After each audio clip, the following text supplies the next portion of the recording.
Hello दोस्तों, कैसे हैं आप सब। तो चलिए आज की कहानी स्टार्ट करते हैं। अरे ओ वाणी कहाँ मर गई। तो वाणी दौड़ते हुए समर्थ के रूम में पहुंची तो समर्थ ने कहा, क्यों, कल ही मैंने तुम्हें कहा था ना कि मेरी वॉच को चार्जिंग में लगा देना, पर तुम्हें तो कुछ याद ही नहीं रहता मेरा एक काम भी। तो वाणी ने कहा कि समर्थ, मुझे कल बुखार आ गया था, मेरी तबीयत ठीक नहीं लग रही थी, इसलिए मैं भूल गई। तो समर्थ ने कहा, तुम्हारा तो हर रोज का कोई ना कोई बहाना रहता है, यह बोलो ना कि काम ना करने का बहाना है यह सब। वाणी ने कहा कि समर्थ, मैं झूठ नहीं बोल रही हूँ, कल मेरी तबीयत सचमुच में खराब थी। आप तो कभी भी मुझसे पूछते नहीं कि तुम्हें कैसा लग रहा है। तो समर्थ ने इसी बात पर एक जोर का तमाचा वाणी को मार दिया और कहा कि अपनी हद मत भूल, और वह वहां से चला गया। समर्थ के जाते ही बाहर से रूपा की आवाज़ आती है कि दीदी जी आप कहाँ हैं, बाहर आओ ना। तो वाणी अपने आंसू पोंछते हुए और समर्थ की उंगलियों के निशान जो गालों पर छप चुके थे उन्हें मेकअप से छुपाकर बाहर आती है। तो रूपा कहती है कि दीदी जी मुझे आपसे एक मदद चाहिए। तो वाणी कहती है, कैसी मदद। तो रूपा कहती है कि दीदी जी कल मेरी बेटी का जन्मदिन है, तो क्या आप मुझे कुछ पैसे एडवांस में दे सकती है जिससे कि मैं उसके लिए नए कपड़े और सैंडल खरीद सकूं। तो वाणी कहती कि तेरी सैलरी से मैं एडवांस क्यों दूं, तुझे मैं कुछ पैसे देती हूँ जो तू अपनी बेटी का बर्थडे गिफ्ट समझना मेरी तरफ से। तो रूपा ने कहा कि अरे दीदी जी, कल आप बर्थडे में आकर ही मेरी बेटी को बर्थडे गिफ्ट दे देना, अभी आप मेरी पगार से ही मुझे एडवांस दे दो। तो वाणी ने कहा कि देख रूपा, कल तो मेरा आना मुश्किल है, इसलिए मैं आज ही तुझे तेरी बेटी का बर्थडे गिफ्ट दे देती हूँ, उसे मेरी तरफ से दे देना। और वाणी अंदर चली गई पैसे लाने के लिए। रूपा और वाणी का रिश्ता बहुत ही प्यारा था, दोनों सहेलियों की तरह रहती। रूपा अपनी हर बात वाणी को बताती, वाणी भी अच्छे से सुनती और उसे सलाह भी देती। रूपा अपना काम निपटाकर घर जाने के लिए जब वाणी को बोलती है तो वाणी उसे थोड़े ड्राई फ्रूट्स और मिठाई का डब्बा देती है ताकि कल वह मेहमानों को नाश्ते में दे सके।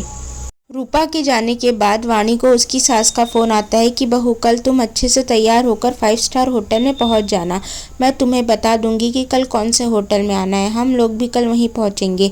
तुम अच्छे से कपड़े और मेकअप डिसाइड कर लो कि कल तुम्हें कैसे रेडी होना है। अगर तुम्हारे पास कोई अच्छी ड्रेस ना हो तो जाकर अभी मार्केट से खरीद लो, क्योंकि कल मुझे कोई भी बहाना नहीं सुनना। तो वाणी ने मना कर दिया कि मम्मी जी, मुझे कोई इच्छा नहीं है एनिवर्सरी सेलिब्रेट करने की।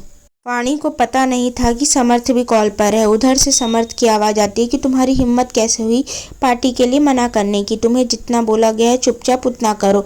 तब वाणी की सास ने कहा कि देख रहा है ना बेटा, इसकी कितनी जबान चल रही है, आज तक अपने घर में तो कुछ देखा नहीं है और यहाँ देखकर इतरा गई है। अच्छे अच्छे लोगों को 5 स्टार में पार्टी नसीब नहीं होती, इसे नसीब हो रही तो इसको बातें आ रही है। तो समर्थ ने फिर कहा कि ज़्यादा बहाने मत बनाओ और कल पार्टी है तो उस हिसाब से अपनी तैयारी चालू कर दो। फ़ोन रखने के बाद वाणी की आंखों से आंसू आने लगे कि उसकी सास ने कैसे फ़ोन पर उसके पति को उसके खिलाफ भड़काया, और उसे अपनी पिछली एनिवर्सरी भी याद आने लगी जब समर्थ ने सब लोगों के सामने उसे एक थप्पड़ जड़ दिया था। और उसकी गलती सिर्फ इतनी थी कि जब समर्थ के सब फ्रेंड्स और उनकी वाइफ्स ड्रिंक कर रहे थे तो वाणी ने मना कर दिया कि मैं कभी ड्रिंक नहीं किया और मुझे इन सब चीज़ की आदत भी नहीं है। तो समर्थ ने एक बार कहा और जब वाणी ने मना कर दिया तो उसने जोर का तमाचा उसके गाल पर जड़ दिया कि सबके सामने तेरी हिम्मत कैसे हुई मुझे मना करने की। और वाणी रोते हुए अपने रूम में चली गई। अब तो यह हमेशा का था, वाणी की थोड़ी सी गलती होने पर समर्थ या तो उसे छोड़ने की धमकी देता या फिर उस पर हाथ उठाता, क्योंकि वह जानता था कि वाणी के पास कोई घर नहीं है, ना ही कोई अपना है। उसके माँ बाप तो बहुत पहले ही इस दुनिया से चल बसे। चाचा चाची ने भी अपने सर से बोझ हटाने के लिए वाणी की शादी बिना पूछताछ के ही समर्थ से कर दी, पैसे की लालच में। जब वाणी शादी करके ससुराल आई तब उसे पता चला कि समर्थ तो अपनी माँ की हाथ की कठपुतली है और उसका बाहर भी बहुत जगह अफेयर है और उसे शराब की भी लत है। वह रोज रात में नशे में धुत होकर घर आता। उसने आज तक कभी भी वाणी से प्यार से बात तक नहीं की, ना ही उसकी तरफ प्यार से देखा। अब इन सब चीज़ों की वाणी को आदत सी पड़ चुकी थी। दूसरे दिन एनिवर्सरी थी तो समर्थ ने उसे एनिवर्सरी विश तक नहीं किया। दोनों माँ बेटे शाम को सीधा वेन्यू पर पहुंचे, जबकि वाणी अकेले ही घर से वेन्यू तक गई। वाणी ने एक सुंदर सी पार्टी वेयर साड़ी पहनी थी और सिंपल सा मेकअप करवाया था और एक पतला सा डायमंड का नेकलेस और इयररिंग पहना था, और वह हर एंगल से एक अच्छे घर की बहू लग रही थी। पर जैसे ही समर्थ ने उसे देखा वह गुस्से से आग बबूला हो गया और उसका हाथ पकड़कर वह उसे होटल के रूम में ले गया।